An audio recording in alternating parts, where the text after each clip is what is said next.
There was a big infidelity in New York that took me 10 years to heal from. Hey guys, and welcome back to Little Black Book. You know what time it is. Talking to you guys about Todd and Alicia. You guys have been seeing it. Is it Black Love or Black Insanity? Let us know down below in the comment section as well. If you're new to the channel, make sure you do me a favor, do yourself a favor, make sure you like, share, subscribe, click on the bell button for a notification of the uploads. And for those of you who are returnees, you already know, mineral gang. You understand? You really know what it is, baby. Make sure you grab your merchandise as well. Hey, listen, what are you doing not grabbing your merchandise? You understand? Winter time is coming real quick out here. You get me? Quarantine is coming. You know what I'm saying? All right, let's get it going. Let's get it going. You got the minerals. You got the minerals. You got the minerals. All right, cool. So, recently on Twitter, and you guys might have been seeing it, big ass conversation around a recent video that was going around that was on OWN TV for a very long time, about 2 or 3 years ago, about Todd and Alicia's relationship on Black Love. Okay, this is where they speak on issues within their marriage and talk about how they managed to survive or get through their relationship. In this particular video, we see Todd and Alicia discussing a murder, an arson, someone dying as a result of going into a burning building that was their own, and all of this resulted from infidelity. Now, if anybody tells you that infidelity or adultery is free, let this video be of a lesson. Actually, you can see this in the Bible as well. You see this with when obviously old school rules. You know what I'm saying? Old Testament. That actually when you committed adultery, you were supposed to be stoned. All right, there's an interesting story in the Bible which talks about a woman that was caught in adultery, and they brought her to Jesus Christ to find out, Jesus, what are you going to do when you find this woman? And Jesus began to write in the sand, okay? And he said, when he turned around and said, whoever has not sinned, cast the first stone, basically, yeah? And everybody eventually fled the scene. Now, the problem here was this. In the law, okay, number one, where's the man? He's not around. Number two, this shows us how the impact of adultery oftentimes affects the woman more so than it does the man because of the society that we live in. Okay? And we're going to come around to this and explain the story of what happened in Black Love. And number three, also, there was an incorrect interpretation of where Christ wanted the law to be addressed by. He wanted to take it to a higher standard. He said, listen, even if you look at a woman lustfully, you've committed adultery. All right? Now we've got that underway, we can actually decipher the actual story. So we hear the story, I'm going to break it at different parts. So I think at the very beginning we heard about there's a big infidelity that happened in New York. I want to put this across to you. It wasn't just the man. Now, many people were outraged because they were like, yet again, black man again, doing what he does best, you know, he's cheating on a woman. And listen, I was with you. I was with you because you know what? You're right. Whenever I watch these Black Love shows on OWN TV, honestly, it begins to be a repetitive pattern, which is so sad that the men keep on being, keep on cheating, keep on committing adultery, keep making excuses as to, oh, I didn't even know what adultery really was. I didn't even know what infidelity really was. I mean, I had a different idea. No, you knew what it was. Don't lie. Don't ever. I never felt like it was bad. I thought men had other women, and I mean, even in the Bible, I never thought it was I thought it was, I never associated with being a moral failing. Ever think you're gonna lie this one out? No, I'm not here to support that behavior. I cannot support anyone saying, I didn't know about adultery like that. I never knew that it was cheating. I never knew, in my society, we never really saw it as wrong. You knew exactly what you did. Let me tell you something. I've grown around mandem that were players and gangsters like that, yeah? That played with girls' hearts, and every single one of them can testify and told me to my face that they knew what they were doing was wrong. They saw the tears. They saw that behavior was wrong. They said if a girl ever did that to them, they would kill the girl. Listen, let me tell you something. Mandem cannot pretend to me and tell me they didn't know their actions would affect their partner like that, right? Don't ever accept that. It's a false statement to hear. I'm just saying, some people have already said it. All right, cool. Now, here's the thing. One thing, obviously, it was very interesting because at first I was like, oh, he didn't say my infidelity. The problem here is that this story that they're talking about, where there was murder, arson, a robbery, someone got killed in a fire, this was on the basis of his adultery. And I state that claim very clearly because in the book that he wrote, okay, called Love and Affair and Marriage or whatever, he said that we had an affair, meaning that it was not just him, his wife also had an affair. So before we get on our high horses, let us know to bring everybody to the table that deserves the judgment that we're talking about. So in that clip, it looks like it's him not owning his own stuff, but actually they both were committing adultery. The only difference here is that his adultery came with a super duper dosage of karma. His came around with a woman scorned. A woman, hell have no fear like a woman scorned. That's what his one came around with. It didn't come with just I cheated and my wife is the one that's to blame.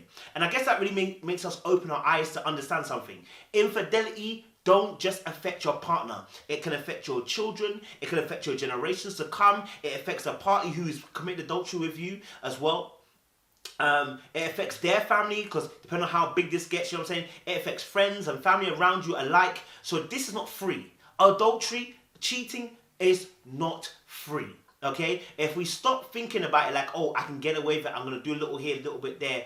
Listen, sin, as someone said, sin is expensive. It's not cheap, darling, okay? It will cost you. All right, cool. So he mentioned obviously that he had to witness a murder. He was held at gunpoint with his own gun. Whilst his mistresses, he had to watch his mistress. He didn't say mistress, he said mistresses, okay? Watch them get killed as well at the time. Gun and watch the mistresses I was living with at that time killed in front of me, which she had to bear that burden too. Now, I actually went to find out this news article about this particular incident, and true to say, it really is a real incident, and actually it's an unsolved murder crime. And I think that's where a lot of people are like, whoa, not only is there infidelity, but there's an unsolved crime right now, okay? And that's very rare when you've got black folk involved, okay? There's an unsolved crime of how the mistress and the robber, I believe as well, also died. You know what I'm saying? Like, what happened? We don't know for sure, right? But we know that he, in the particular news article, also his hands were tied behind his head, okay, nailed to a piece of wood, okay? Somehow he managed to also call 911. We're not sure how, but he managed to call 911 as well, okay? So there's a lot of things that go on with this whole particular case in terms of it being sketchy, whether it's being a bit off, something doesn't feel too right. Whatever the situation is, we know that he committed adultery, okay? At least that we know is that he committed adultery, okay? And then he said, obviously, went on to say, obviously, as well, they had a fire, someone committed arson, and I believe it was the mistress that committed arson on their building or their house or whatever. That set aflames, and then as they were getting out, escaping, somebody went into the building, I think, and ended up dying from the flames, okay? So you can see that their adultery has shown, a connectivity to other people's lives due to your mistake, due to your selfishness, okay? Due to our selfishness as people and doing whatever we feel like doing, it has a direct correlation to the people around us. That's why I said to you, it's not free. Oftentimes we say, oh, it's between me and my partner. No, but it affects other people outside of that as well. Yeah, those who are trying to struggle to whether they should keep the secret or not and tell your partner, they're now in emotional turmoil. You know what I'm saying? Like, it gets tough, it gets stinky, it gets deadly. And then obviously, I want to kind of just even to say, look, I think what really is throwing a lot of people off is the fact that, so you've gone for a murder, arson, and he said, obviously, he said, obviously, as well, we've gone through a murder. And I'm like, wait, hold on a minute.